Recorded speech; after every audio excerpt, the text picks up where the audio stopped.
Halo Sobat Rame, selamat datang kembali di Ruang Aspirasi dan Media Edukasi. Tempat kita ngobrolin hal yang inspiratif dan edukatif yang dekat banget nih sama kehidupan mahasiswa di dunia kerja. Saya Putri Mazaniawati dari Himpunan Mahasiswa Jurusan Manajemen, dan hari ini kita bakal ngobrolin satu topik yang super menarik, yaitu mengenai sistem operasi bisnis rumahan. Nah, hari ini saya nggak sendirian nih, kita sudah kedatangan narasumber yang luar biasa. Beliau adalah dosen FEB UNED, langsung dari kita sapa Bapak Akbar Fuatoni Husaina MBA. Halo Bapak Tony. Halo, terima kasih atas kesempatan dan kepercayaan dari teman-teman untuk saya jadi narasumber. Baik, Pak. Bagaimana Bapak kabarnya hari ini? Alhamdulillah baik, walaupun tidak panas. Iya. Dalam ruangnya dalam hati. Iya, baik. Nah, sebelum kita bahas lebih jauh nih Pak, kan kini banyak ya mahasiswa maupun masyarakat kini tertarik membangun bisnis di rumah karena dianggap fleksibel dan hemat modal. Namun seringkali belum memahami pentingnya sistem operasi di balik bisnis tersebut. Bisa Bapak jelaskan apa sebenarnya yang dimaksud dengan manajemen operasional dalam konteks bisnis rumah? Oke, kalau kita ngomong manajemen operasional itu sebetulnya definisinya tuh sederhana banget. Cuman kalau kita dari hal sederhana itu bisa jadi sangat kompleks. Jadi kalau kita ngomong manajemen operasional adalah bagaimana cara sebuah bisnis, sebuah organisasi mengelola sumber dayanya sehingga mereka dapat menggunakan dan memanfaatkan sumber daya dengan optimal, efisien, efektif sehingga dapat menghasilkan produk dengan nilai tambah yang maksimal. Sederhananya seperti itu. Kalau kita ngomong bisnis rumahan juga sama. Tergantung apa yang digunakan, bisnisnya seperti apa, basically seperti itu. Mengelola sumber daya, memproduksi, mengubah, sehingga menggunakan atau menciptakan value dari produk tersebut. Nah, jadi kan sering sekali nih bisnis rumahan itu dijalankan tanpa perencanaan atau sistem yang jelas, hanya mengandalkan kebiasaan sehari-hari. Menurut Bapak, mengapa penerapan sistem operasi yang terstruktur itu menjadi hal yang penting bahkan untuk usaha yang dengan skala sekecil apapun? Oke, pertama kalau kita ngomong saya sangat kecil banget, itu emang biasanya teman-teman atau bahkan orang-orang yang membuka bisnis baru itu belum terpikirkan operasional sistemnya bagaimana, karena itu konteksnya terlihat sangat rumit ya, sangat ribet gitu. Sebetulnya simple, bagaimana si usahanya itu dapat melakukan operasional dengan baik, tertata, teratur seperti itu. Nah, jadi kenapa harus terstruktur? Karena agar kita bisa tahu nih, bisa track, bisa tracking dengan semua kegiatan dengan baik dan benar, dengan benar-benar tertata, teratur. Oke, sebetulnya kalau kita ngomong sistem itu harus ada, operasional itu harus terstruktur, itu kita nggak harus menekankan pada bisnis-bisnis kecil. Bahkan terkadang bisnis yang udah gede, biasanya ini bisnis-bisnis yang bisnis keluarga ya, itu beberapa memang karena bisnisnya udah gede, bisnis keluarga, mereka nggak mikirin hal seperti itu. Kita kebiasaannya seperti ini, ya udah kita lakuin seperti ini. Sebetulnya itu nggak apa, sebetulnya itu boleh. Cuman yang paling penting adalah kalau mereka sudah punya kebiasaan, langsung diubah aja menjadi aturan, menjadi tata kelola, menjadi struktur yang kegiatan atau rangkaian kegiatan yang terstruktur. Boleh banget dari kebiasaan lalu diubah dengan. Kenapa perlu? Karena dalam sebuah bisnis itu operasionalnya tuh kita butuh yang namanya stabilitas, kita butuh yang namanya konsistensi. Itu sangat penting, karena gimana kalian, kita yang bikin bisnis, minimal ingin bisnis kita stabil. Harapan tertingginya gimana ya akan meningkat. Kalau kita ingin meningkat, kalau tahu kita ada di tahap apa, gimana tuh meningkatin? Penting itu, penting banget. UMKM itu kadang-kadang lupa bikin terstruktur. Yang bikin aja secara struktural, secara urutannya gimana. Nah, dalam praktiknya, sistem operasi bisa mencakup sebagai aspek mulai dari perencanaan produksi, mengelola stok, hingga mengendalikan kualitas. Nah, kira-kira sistem sederhana seperti apa yang bisa diterapkan oleh pelaku bisnis rumahan agar operasional mereka tetap efisien dan terstruktur? Nah, kalau kita ngomong operasional, paling penting biasanya adalah terstruktur, tertata, dan rapi. Jadi, paling gampang, paling mudah kalau kita ngomong perencanaan produksi, bikin aja lembaran-lembaran produksinya. Contohnya kalau kita ini punya banyak produk, ya udah bikin aja. Misal satu buku gede untuk produk A, satu buku gede produk B, satu buku gede produk C. Kalau misal produknya cuma sekali proses, kita nggak perlu buku, cuma satu lembar aja udah sudah bisa dipakai. Tapi kalau misal butuh banyak proses, misal ada 2-3 tahapan, boleh tuh kita bikin sebuah buku yang isinya atau map gitu ya, beberapa lembar yang proses satu kegiatannya apa, kita udah lakuin dan menghasilkan berapa nih working proses produknya, lalu bisa dilanjutkan ke produk 2, proses 2, lalu lanjut ke proses 3 dan seterusnya sampai finishing gitu. Dasarnya adalah dokumentasi untuk kita bisa tahu sampai harus mana. Produksi udah, lalu menjaga kualitas. Iya. Jaga kualitas itu banyak orang, saya ambil contoh yang sangat mudah, bagi teman-teman yang buka usaha makanan, mereka memikirkan bahwa kualitas dari makanan adalah kualitas dari minuman adalah enak. Kalau menurut saya pribadi, yang penting dari usaha kita, kalau ambil contoh makanan atau minuman ya, itu yang penting rasanya sama, konsisten, itu yang paling enak. Semua orang bisa bilang enak, cuman enaknya yang sekarang dibandingin sama yang enaknya besok harus sama nih, harus beda gitu. Bisa jadi orang datang ke pemilik produk kita, makanan kita karena merasa dia belinya dari sana misalnya, itu enak. Lalu dia datang di hari Selasa, enak sih, cuman let's say terapasin sama konsisten, itu yang penting. Itu gimana kita bisa mempertahankannya, tambang persediaan inventory-nya, inventory-nya, rotinya harus ini nih. Kalau misalnya ini nggak ada, kita juga ngatur. Kalau misalnya roti jenis A nggak ada, boleh deh kita pakai roti jenis B. Kalau untuk B nggak ada, boleh deh pakai roti C. Cuma agar kita tetap bisa menjaga konsistensi produk kita dengan kualitasnya, itu gimana caranya kita harus selalu ada produk-produk persediaan sesuai dengan standar kita. Kalau masuk seperti tadi, kita boleh banget punya pilihan alternatif sumber daya bahan baku, misal ya, kalau nggak ada yang utama boleh dikasih sekunder, kalau nggak ada sekunder nih boleh di tersier. Ilmu operasional itu ada sebuah term yang kita lokalitai, itu tuh kadang-kadang kita nggak sadar bahwa gimana cara kita dapatkan bahan baku itu nggak selamanya semudah itu. Oke, kalau inventory atau persediaan yang kita butuhkan itu mudah dan dapat dengan mudah dan dapat dengan cepat dan cepat. Kalau enggak, kita harus antisipasi tuh. Tujuan kita kan tetap bikin produk yang maksimal, produk terbaik. Sedangkan kalau tanpa menjaga bahan bakunya aja, itu gimana? Contoh misal kalian bikin produk yang kualitinya bagus banget dan bahan bakunya nggak ada lagi sebenarnya. Kalian harus misal belinya di Surabaya atau ke Jakarta, ya udah kalian harus persiapkan tuh. Semisal sehari kalian pakai bahan bakunya let's say 1 kilo. Contoh misal kita beli coklat ya, coklat misal 1 kilo. Nah, kalian harus perhitungkan sebelum bahan baku kalian habis, kalian harus pastikan bahan bakunya akan datang atau sudah datang gitu. Contohnya gimana? Ya udah, semisal proses dari kalian mulai beli sampai bahan bakunya datang ke tempat produksi kalian berarti butuh waktu 5 hari. Kalian sehari butuh menghabiskan 1 kilogram produk tuh. Ya udah, berarti selama kalian nunggu bahan baku kalian datang, kalian harus make sure tuh selama 5 hari itu ada bahan bakunya buat produksi. Kalau nggak ada, emang kalian mau nggak produksi? Kita nggak mau tuh produksi nggak jalan, kita nggak bisa bikin produk, tapi biayanya keluar semua. Biaya sewa pasti keluar, karyawan kan masa nggak kita bayar, nggak kita gaji. Mostly karyawan paling kita bayarnya bulanan bisa jadi. Soalnya kalau di sini kayaknya, kalau di Indonesia mungkin pembiayaan dengan pengupahan per jam itu agak jarang ya. Dia kan pakai gaji bulanan.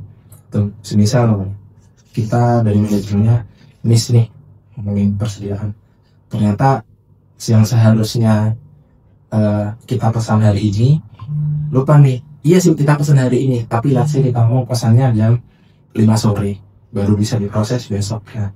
akan ada gangguan waktu sehari. Bisa jadi sehari itu nggak produksi tuh, karyawan gajinya tetap, tapi sehari nggak produksi, kan tuh ngeluarin biaya. Itu ada biaya yang hilang, ada kesempatan yang hilang buat produksi. Jadi harus make sure gimana caranya bahan bakunya, apapun itu kegiatannya, entah dari prosesnya juga, itu selesai kalau bisa sedekat mungkin dengan proses selanjutnya, atau sedekat mungkin dengan ketika kita akan melakukan produksi. Ya. Jadi kan kini seiring berkembangnya teknologi, kini banyak aplikasi digital yang membantu proses operasional usaha seperti manajemen stok, pencatatan keuangan, sehingga sistem pemesanan online. Nah, bagaimana pandangan Bapak nih tentang peran teknologi dalam mendukung manajemen operasi dalam bisnis rumahan? Peran teknologi itu sangat membantu kita banget. Kalau zaman dulu, bahkan sekarang pun masih beberapa banyak yang masih banyak tempat yang menggunakan teknologi lama. Kita ambil contoh paling gampang, paling relate mungkin dengan teman-teman adalah ketika kita nongkrong ya di kafe. Ada satu kafe yang gimana kita misalnya, Kak, buku penuh dong, scan aja di meja. Teknologi banget. Ada nih kafe tempatnya oke, Kak mau pesan, dikasih tuh buku penuh, dikasih tuh kayak lembar pilihan tuh, kita tulis 1, tulis 2, tulis 3. Itu sebenarnya pilihan. Kalau memang terkadang dengan adanya itu balik lagi preferensi konsumen gimana. Cuman kalau kita ingin memudahkan kita sebagai orang yang berbisnis atau bisnis, itu akan sangat mudah dengan teknologi. Cuman ada satu hal yang perlu diperhatikan. Namanya teknologi, kita ada failure, kita ada kemungkinan gagal. Kalau kemarin di kelas saya ada beberapa mahasiswa tuh, ada beberapa mahasiswa model kelas kita presentasi PPT gitu kan ya, dengan bantuan teknologi ada namanya apa, teman-teman masih tahu juga, akan bantu bikin bahan materi presentasi. Dengan adanya teknologi itu kita bisa nih bikin materi lewat Canva. Cuman kadang kita pengen tanya, Canva kan selalu ada, selalu bisa. Kemarin case-nya Canva-nya lagi akhirnya waktu kelasnya ditunda karena materi dari teman-teman gak siap. Itu tuh sangat membantu banget. Cuman kita jangan sampai terlena juga dengan teknologi. Makanya kadang-kadang perusahaan gede itu mereka nggak semuanya ada di teknologi doang. Nggak semuanya ada di, bergantung di cloud dan di teknologinya. Contoh lainnya semisal kalau kita belanja muncul stroke, terkadang beberapa usaha masuk di kafe, di tempat kafe, notanya udah kirim di email ya Kak, ya kan? Makanya ntar di WA kan kalau sudah iya.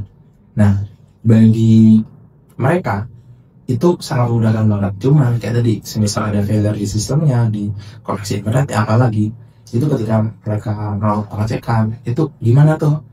Gak ada backupnya tuh.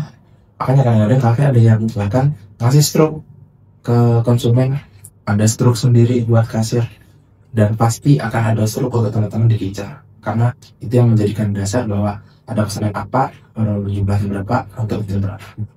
Teknologi sangat membantu banget, cuman kita jangan 100% dari karena tahu ya. Nah, kalau kita bicara tentang efisiensi dan konsisten produksi, bagaimana cara pelaku usaha rumahan menjaga kualitas produk tetap stabil ketika permintaan mulai meningkat? Ketika permintaan mulai meningkat, hal yang menurut saya sangat-sangat tidak diperhatikan oleh usaha kecil adalah kapasitas mereka untuk melakukan, kapasitas mereka untuk menyimpan, mempersediakan bahan baku untuk produksi gitu. Untung sekarang ada yang namanya sistem PO. Kalau dulu kan kita masih gak familiar dengan sistem PO, kita akhirnya datang aku beli. Sekarang bahkan teman-teman yang jualan produk premium tuh pakai PO, itu sangat tolong banget. Kalau dulu nggak ada sistem PO, bisa aja sih ya. Cuman ya ketika bahan baku nggak ada, mau bikin pakai apa tuh? Ketika ada pesanan mau beludak banget dan kita nggak ngecek tuh, kalau kita mau produksi diterima aja pesanannya, dan nggak dilihat inventory-nya, terus kapan kita harus menyelesaikan pesanan itu, nggak tahu kapan ada, otomatis akan beberapa ada pesanan yang tercancel. Itu gimana tuh damage controlnya perusahaan. Oke, kalau misal yang pasang teman-teman kita aja, mereka memaklumi. Kalau kita ingin upscale, otomatis kalau kita nggak cuma teman kita doang, otomatis kita nggak hanya melakukan operasi perusahaan, melakukan kegiatan produksi hanya melalui dong. Kita pengen dong ketika konsumen datang ada nih barangnya langsung ada dulu kita.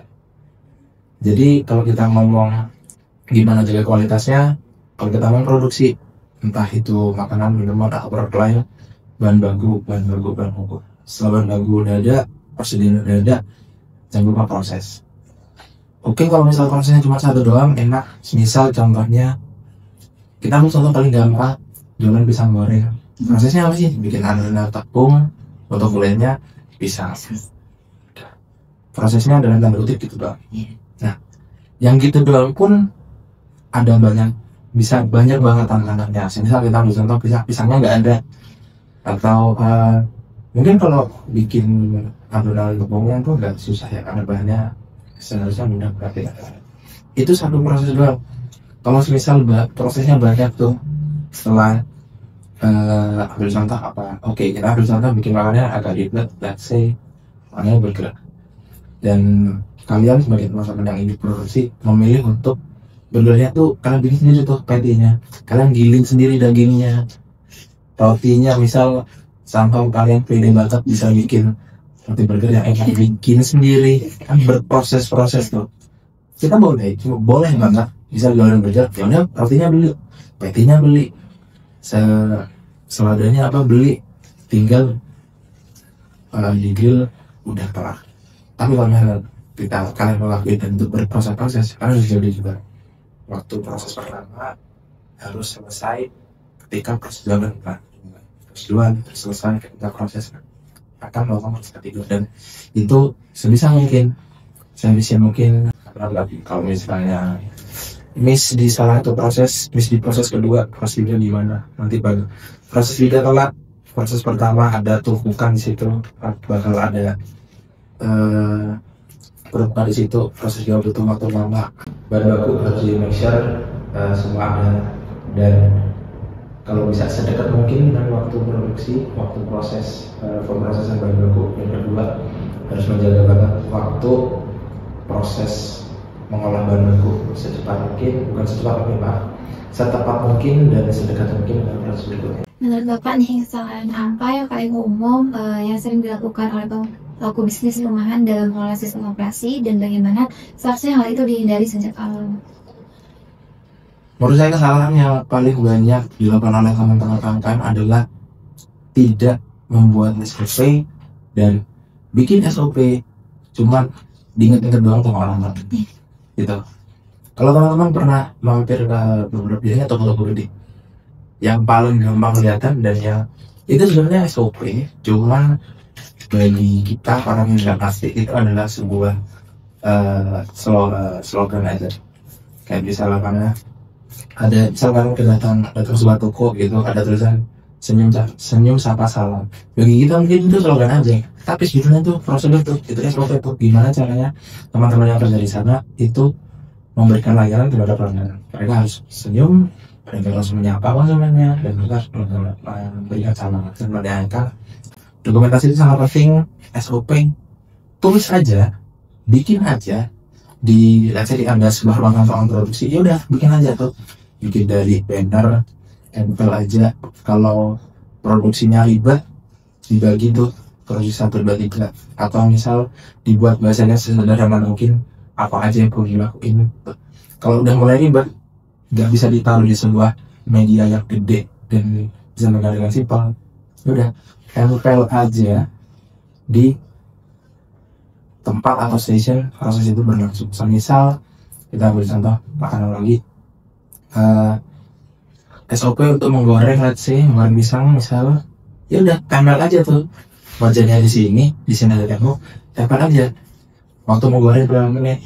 Atau kalau misal yang profesional banget, pastikan suhu minyak berapa derajat, kayak tadi waktu menggoreng berapa menit, terus kapasitas wajannya segini, make sure ketika masukin pisangnya nggak lebih banyak dari berapa tuan misal atau teman-teman yang bikin adonannya, tulis aja satu batch sekali bikin tepungnya berapa kilo, airnya berapa kilo, ada gula berapa kilo, tulis aja.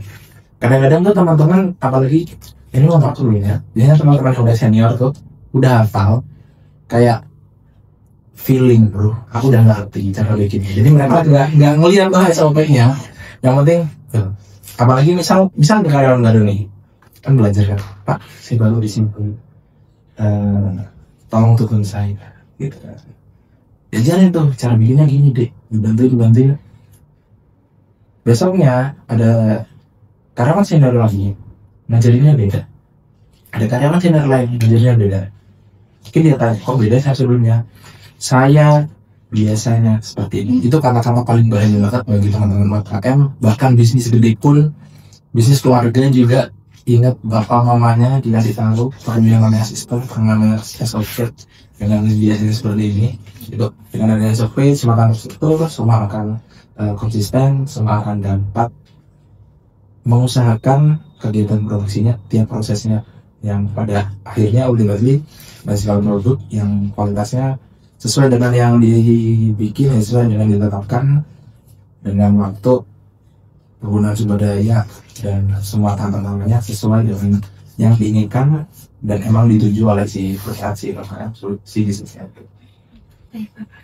Nah, sebagai penutupan nih, apa pesan utama yang ingin Bapak sampaikan kepada mahasiswa atau generasi muda yang ingin baru memulai bisnis dan tetapi juga mereka penggolong operasi yang ambisius dan berkelanjutan? Menurut saya, bagi teman-teman mahasiswa nih ya, be curious. Penasaran itu penting. Misal kalian nongkrong di kafe, jangan penasaran menunya doang, jangan penasaran spot foto di mana doang, jangan penasaran ada promo apa doang. Kalau kita mau operasi, kalian curious aja tuh, lihat gimana sih cara mereka bikin, gimana sih cara mereka memproses dari menerima pesanan, membikin pesanan, sampai ngirim, mengantarkan pesanan ke konsumennya. Be curious. Menurut saya itu hal yang sekarang kayaknya teman-teman jarang banget itu merasa penasaran. Karena ya tujuan saya sih kesini cuma buat nongkrong doang. Ya udah nongkrong doang. Padahal banyak banget informasi yang bisa kalian dapat. Lalu yang kedua, praktek. Atau misal kita ngomong resources, saya tahu teman-teman pasti resourcesnya daripada bikin persoalan gak jelas, mending beli hal-hal yang lain. Kita beli buku misal, atau bikin bahan-bahan lain buat kuliah. Prakteknya bisa banget dengan cara baca-baca buku, prosesnya gimana, tes prosesnya gimana. Terus misal kalian ingin membuat suatu produk atau sebuah bisnis, ya udah amati aja kompetitor kalian, gimana cara mereka bikin. Kalau dari kompetitornya di daerah kalian, internet sangat memudahkan kita nyari apapun. ChatGPT juga memudahkan kita banget untuk nyari apapun. Kita nyuruh dia buat mikir. Kalau sebelumnya kita yang mencari, kalau kita yang mikir. Pikirin jelas, teman-teman prakteknya gimana? Ya kalau ada modalnya boleh praktek sendiri. Kalau nggak ada modalnya, belajar dulu aja jelas. Gimana prakteknya? Saran yang kita pakai. Teman punya usaha, deketin. Karena kalian udah curious dengan usaha teman kalian punya ilmunya, praktek gimana? Aku lihat operasimu, kegiatan operasional lu kok kayaknya gini. Coba deh ilmu dibantu, beri saran. Kalau hasil berhasil, oke. Kalau belum berhasil, belajar lagi. Karena kita mostly untuk sekarang tahapannya emang masih dalam tahap belajar. Karena kita sebagai pelajar pembelajar juga, saya juga masih belajar, teman-teman juga pasti belajar juga. Emang susah kalau kita mau praktek, apalagi dalam konteks operasional, karena itu butuh modal yang gede juga dengan informasi kita terbatas. Belajar. Kalau ada kesempatan praktekin, ada bisa pakai kalau ada PPKN bawah gitu ya, ada dana hibah juga. Bikin aja, karena ideas, if you're not doing it, berapa gede pun ide kalian, kalau nggak dilakuin akan jadi ide doang, akan jadi sebuah tulisan di kertas doang. Kalau ide kalian simple tapi kalian bisa nyusun di mana ide itu berhasil, di mana ide itu dilakuin. Dari small ideas bisa jadi big impact, big order, dan sebagainya. Belajar, perhatikan gimana order melakukan kegiatan, be curious tadi, dan kalau ada kesempatan praktekin gitu. Saya itu sih. Wah, luar biasa sekali insting dari Bapak Tony berikan hari ini. Terima kasih banyak Bapak atas pembicaraan hari ini. Semoga ini menjadi fondasi berbagi sobat untuk membangun bisnis yang efisien dan berkelanjutan. Baik Sobat Rame, terima kasih telah mendengarkan episode kali ini. Jangan lupa untuk segera menerapkan tips-tips tentang manajemen operasi, mulai dari SOP ini hingga misalkan rekening. Sampai jumpa di episode Rame selanjutnya. Bye-bye.